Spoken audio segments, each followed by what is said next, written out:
Olá, chamo-me Jacqueline e hoje vou-vos apresentar o poema As Palavras, de Eugênio de Andrade. Eu simplesmente adoro este poema.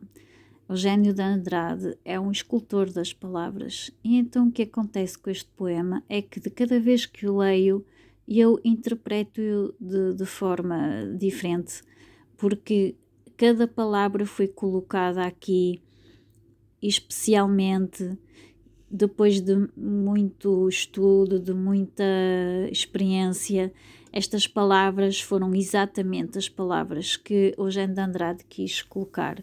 E então este poema tem múltiplos significados, ou seja, de cada vez que o formos ler, daqui a um ano, quando o formos ler, vamos interpretá-lo de forma diferente. As palavras são como um cristal, as palavras. Algumas, um punhal, um incêndio, outras, orvalho apenas.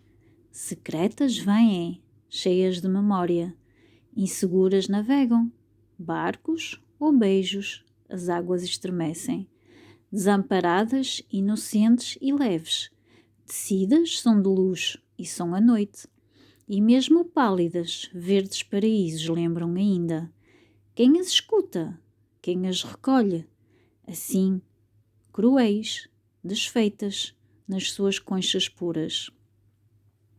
Então, como vocês veem, cristal tem um valor polissémico, porque o cristal tem várias arestas e a palavra pode ter vários sentidos, assim como pode provocar vários sentimentos e emoções a quem as ouve e as lê.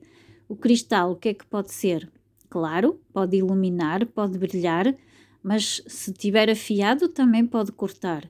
Mas aqui eu penso que ele queria dizer que elas eram transparentes. Punhal. Se as palavras são um punhal, elas magoam, elas ferem, elas são violentas, elas causam sofrimento. Se elas são incêndio, podem causar a destruição, mas também podem purificar. Se são orvalho, alimentam, porque como vocês sabem, muitos animais e as plantas alimentam-se do orvalho. Porque é que as palavras são secretas? Porque muitas pessoas dizem segredos, as nossas memórias são feitas de palavras, nós dizemos palavras que fazem estremecer os beijos, o que navega na nossa mente, ou seja, cada um comunica de forma diferente. Se calhar uns comunicam as palavras como se fosse um barco, outras como se fosse um beijo. As palavras às vezes são desamparadas porque ninguém as ouve, inocentes porque não têm um valor denotativo, são leves, mas também podem ser luz, mas podem ser noite. Estão a ver aqui uma antítese, portanto as ideias contrárias, elas podem ser conhecimento, mas também podem ser as trevas. Durante a Inquisição as palavras matavam e censuravam. Elas são paraísos, porquê? Porque fazem-nos felizes. E depois ele pergunta no final, como uma espécie de conclusão, quem é que realmente escuta as palavras? Quem é que as recolhe? Quais são as conchas puras das palavras? São talvez o sentido que elas tinham originalmente, que entretanto foi mudando, não é? Porque, por exemplo, o valor denotativo de bisturi é bisturi, não há outro significado, mas se nós dissermos, por exemplo, rede é uma palavra que teve uma grande evolução no seu significado. Pode ser uma rede de pesca, mas agora também pode ser uma rede na internet.